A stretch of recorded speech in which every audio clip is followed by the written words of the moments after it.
Tensions are soaring across the Middle East as Israel intensifies its military operations in Gaza, while Syria's fragile situation prompts urgent international calls for unity and stability. In the US, a looming government shutdown sparks furious debates in Congress, with lawmakers narrowly averting a crisis by passing a stopgap funding bill that secures operations through March. The Russia-Ukraine conflict deepens as Russia's missile strike target Kiev, and Ukraine responds with drone attacks deep inside Russia territory. Cyber attacks and rising civilian casualties are further destabilizing the already volatile geopolitical landscape. Welcome to In Focus.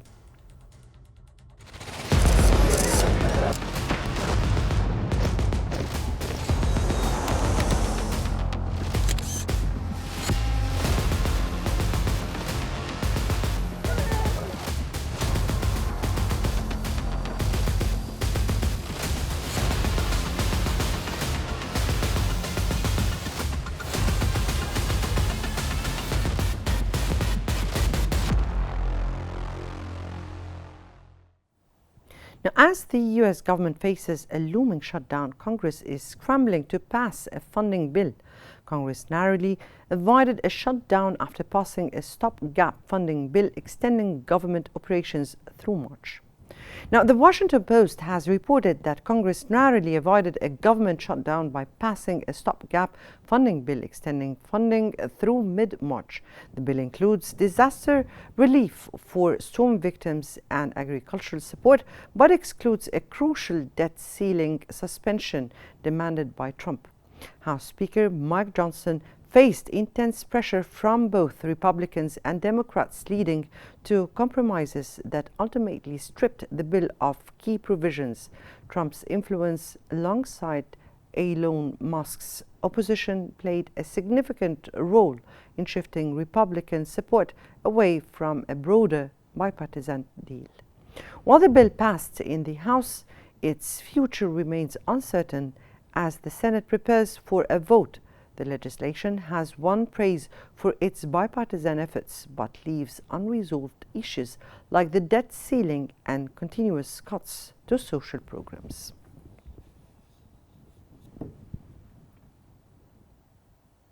Now, providing more analysis about the last recent avoided US government shutdown, we're joined from California by Dr. Ashraf Singer, a world politics analyst. Good evening to you, Dr. Singer, and welcome to Qnews. And we start with the Congress narrowly averting a shutdown. What does this crisis reveal about the dysfunction within the US political system? It is a cat and mouse game since 1939, where the government, had borrowed $45 million. And currently now it's 103 times since that date till now. So it's reaching now $37 trillion. The US economy is about 27 trillion. So this is a very crucial step for the United States government. So that kind of a challenging between Republican and Democrat never ever solved this problem. Democrats yesterday declared victory for the American people that successfully passing that resolution to prevent government shutdown. It was a, go ahead, please. Right. So how significant is the impact of Trump's influence and Musk's opposition on the government shutdown negotiations? This is a good point because, Trump and Musk, and even now they're mocking on Musk, they calling him President Musk. So this is a very interesting, word as a President Musk. So Musk and Trump and Musk really failed to prevent, the Republicans, voters, and they were asking them not to support this bill, but only 38 Republican, and this is a bad sign for Trump uh, for next year or after he, is running the U.S. office from January 20th to 25. It's showing clearly that some of his ideas uh, will not really pass easily because not all of the majority of Republicans going to support him. But what happened, that discussion and that debate between Republican and Democrats showing that Trump and Musk, they were interested in supporting, the rich guys here in their state. But, that bill were passed yesterday to keep the government working. That a sign that the majority of the U.S. Congress, either House and Senate, uh, uh, were and are supporting, the people of the United States, not only the rich people, in terms of keeping the nutrition's bills, supporting, the Social Security spending. So the initial framework by Trump and Musk, they were asking, what is the limit of debt ceiling? Not only giving, like open check, but you need really to give, uh, I would say, a clear path what type of spending the government should run. So Trump and Musk, they were interested limiting some government spending, as I mentioned, social security, uh, the nutritions, the medical and Medicare, all of that things, are very important for American people. So this is why the Democrats really declared a victory of American people. Right. So, do you think the latest stopgap funding bill can prevent further deadlock, or will the debt ceiling debate dominate next year's agenda? Will dominate next year. As I mentioned, it's cat and mouse game. Will stay for future. America economy is facing a huge challenge with Trump, definitely, in terms of imposed tariffs on China, Canada, Mexico, and even the European countries. My concern about increasing that level of inflation, and also the U.S. government gonna to require extended, the debt ceiling. So they will not solve that problem. It's I would say it's a built-in problem in the U.S. economy now. It requires uh, a kind of cooperation between Republican and Democrat, excuse me, over the government spending. But but that type of obligation by U.S. government, it's ongoing for spending, supporting Ukraine, supporting Israel, supporting Taiwan, increasing, the military spending budget. It's now about 900 billions, almost 1 trillion next year. So this is mean that United States had a new obligation for it is domination of the domination of the international politics. Now, given the political turmoil, how do you foresee Speaker Mike Johnson's position evolving in the coming months? So our speakers, Mike Johnson, are really in a bad situation because he he gave kind of support for this bill. Means that is, he didn't really do enough to listen to Trump in terms of controlling the Republican voters. Seems to me like Johnson, uh, wasn't doing well in terms of opposing this bill. But as I mentioned, it's clear that Republican and Democrat agreed on this bill, and this is not good sign for Trump. I mean, the future legislations uh, by Trump, or what Trump is requiring and asking to support the rich guys, it seems to me will not really pass easily. will require additional homework or additional work from to do to convince the Republican Party. But it was clear that the Republican Party and the Democratic Party agreed on passing this bill, which means some of the next issues next year related to the American interest will not really controlled by Trump or Musk, but it will be controlled by the desire of Congress or lawmakers in the United States to support the American interest. It doesn't matter, the preference of President Trump or even President Biden now. Right, that of course remains to be seen. That was Dr. Ashraf Singer, a world politics analyst from California. We thank you so much for your insights. And the Russia-Ukraine conflict intensifies as Russia launches ballistic missile strikes on Kiev, and Ukraine hits deep into Russia territory with drones. Amid escalating violence, cyber attacks and civilian casualties further complicate an already dire geopolitical crisis.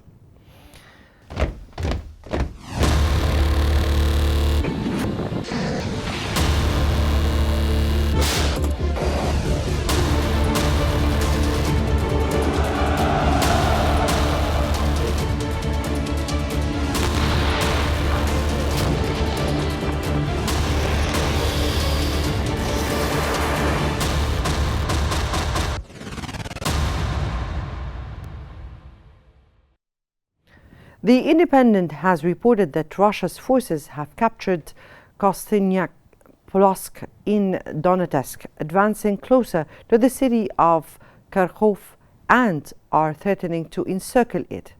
This comes as Russia launched 113 drones on Ukraine, injuring 8 people, with Ukrainian forces shooting down 57 drones. The recent attack on Kiev left at least 1 dead and several buildings, including the St. Nicholas Church, were damaged by the missile strikes. Despite these ongoing assaults, Russia Air Force claims a significant portion of the drones were disabled by electronic countermeasures. In a press conference, President Putin defended his invasion of Ukraine, asserting it has strengthened Russia's military and economy despite the devastating costs in lives and finance.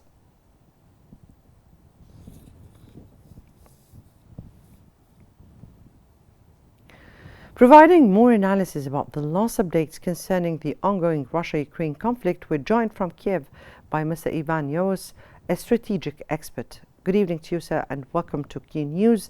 And how does Russia's latest missile strike on Kiev reflect the intensifying nature of this conflict?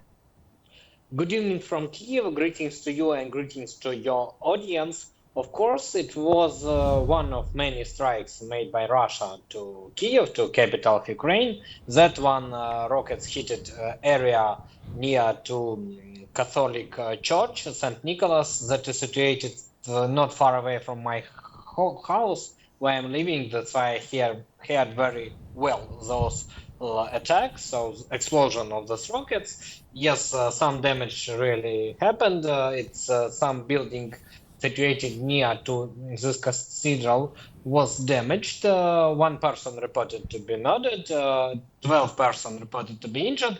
So, but what I want to say that it was demonstration of Russia that they have enough possibility to attack Ukrainian cities, and anti-rocket defense of Kiev could not absolutely stop Russian attack. At least they can destroy Russian rockets, but it will happening above the central part of our city, and that of course caused damage. On the other hand, we made opposite attack on Russia by drones. So Russia attacked Ukraine by rockets and drones. Ukraine used drones, but according to statement of our management, we so have our own rockets made in Ukraine. So it's not our partners' rockets. It's very important. So it means that escalation could not disappear because it's constant exchange by the strikes. Russia strikes Ukraine, Ukraine strikes Russia, and I don't think that some serious changes could happen. Even when someone said about opportunity of some peace talks, but Russia is not ready for this peace talks. Russia need make their targets accomplished. Ukraine want to return its land.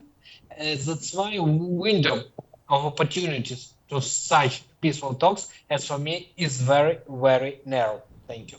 Now, with Ukraine using advanced drones deep in Russia territory, how do these technological advancements shifting the war's dynamics?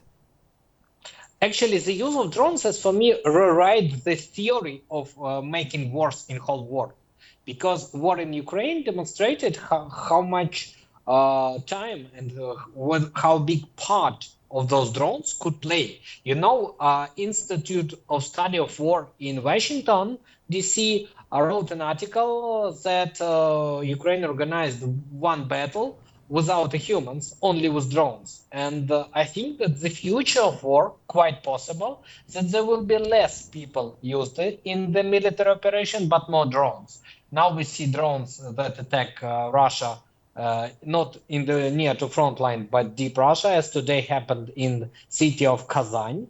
So Ukraine start to build so-called sea drones that can attack ship. That's why Ukraine, without its own fleet, practically winning war with Russia at the Black Sea. What Russia have the fleet, Ukraine have no fleet. Nevertheless, we see that Russia changed the place of dislocation of its fleet from Crimea to eastern part of Black Sea. So that's why drones really demonstrate that quite possible in the future there will be no humans at all at war, so it could be drones. Yes, of course, it's on the one hand economized human lives. On the other hand, we understand that gravity could not disappear. That's why the destroying of drones could create some damages. But now the appearance of those drones, as for me, as I said before, writing history and give to Ukraine some options for the future year of this war. Thank you. What impact do Russian cyber attacks on the Ukrainian authorities have on the broader conflict and the international response? Of course, it's created a big problem, as our Minister of Justice and Vice Deputy Prime Minister Ola Stefanishyna made a statement that it's a serious problem.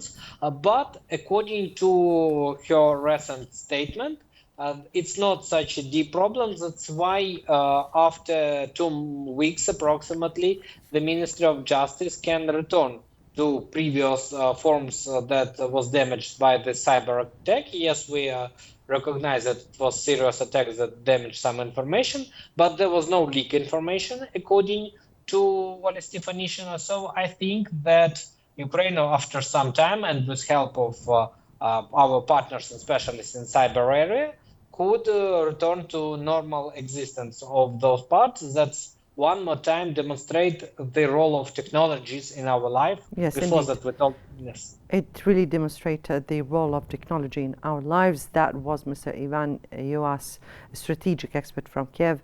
Many thanks for your insights, and we move on to the updates concerning the Middle East current tensions. Now, the Daily Guardian has reported that the United Nations Security Council has extended its peacekeeping mission along the Syrian-Israeli border, citing rising military tensions that threaten the fragile ceasefire. The UN Disengagement Observer Force, the UNDOF, which has monitored the region since the 1973 Arab-Israeli War, will continue the mission for another 6 months. The recent escalation, including a surprise offensive that ousted Syrian President Bashar al-Assad, prompted Israel to deploy forces into the area of separation. Israeli officials have stated that the deployment is temporary, but no timeline has been provided for the withdrawal of troops. The UN resolution calls for adherence to the 1974 disengagement of force agreement, urging a halt to Israeli airstrikes and emphasizing the need for peacekeeping forces to be the sole military presence in the region.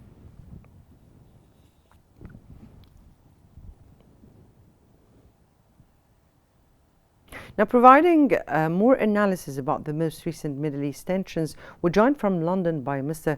Kayed Omar, a writer and political researcher. Good evening to you, sir, and welcome to Qnews.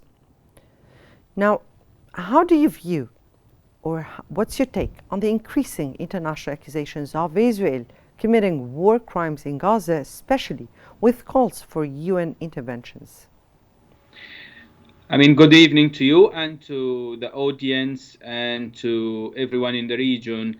I would say that this war needs to come to an end. Basically, the suffering of the people in Gaza, it's beyond belief. I can't believe that after nearly 50,000 people got killed in Gaza and about 100,000 injured, and we're still debating whether the war should come to an end or not, and whether the international community is going to take a move, or whether the United Nations will use their abilities and use their power to intervene under the Section 7 in the Security Council, the International Court of Justice and the International Criminal Court.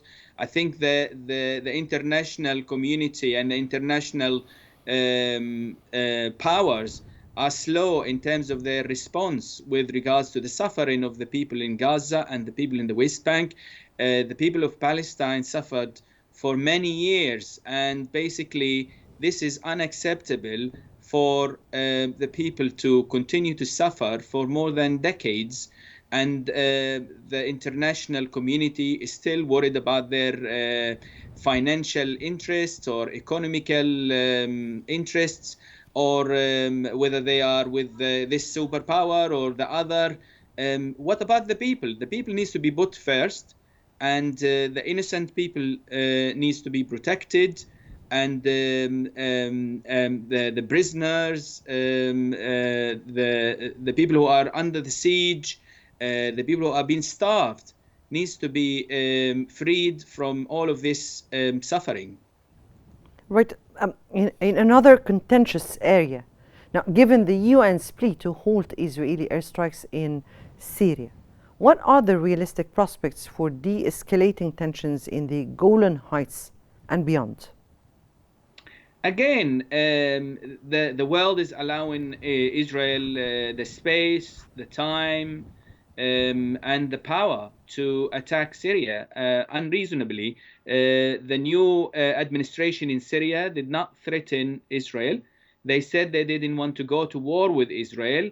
And basically, Israel still invaded Syria and occupied more than 25 kilometers of Syria outside the Golan Heights, and then also raided and attacked more than 300 times any weapon that the Syrian state has. Basically, Israel wants Syria to be demilitarized, to be unable to use any power, to be a neutralized state, to be a weak state. And I can't believe that the US and Europe and the whole world is not said anything. They didn't criticize Israel. They kept justifying, saying that Israel has its fears, and they kept saying that the measures are temporary, and that Israel has the right to defend itself. The only country in the region that has the right to defend itself. What about the Syrian rights to defend themselves? What about the other states' right to defend themselves? I think the international community needs to reconsider the violations of international law, the violations that Israel is committing.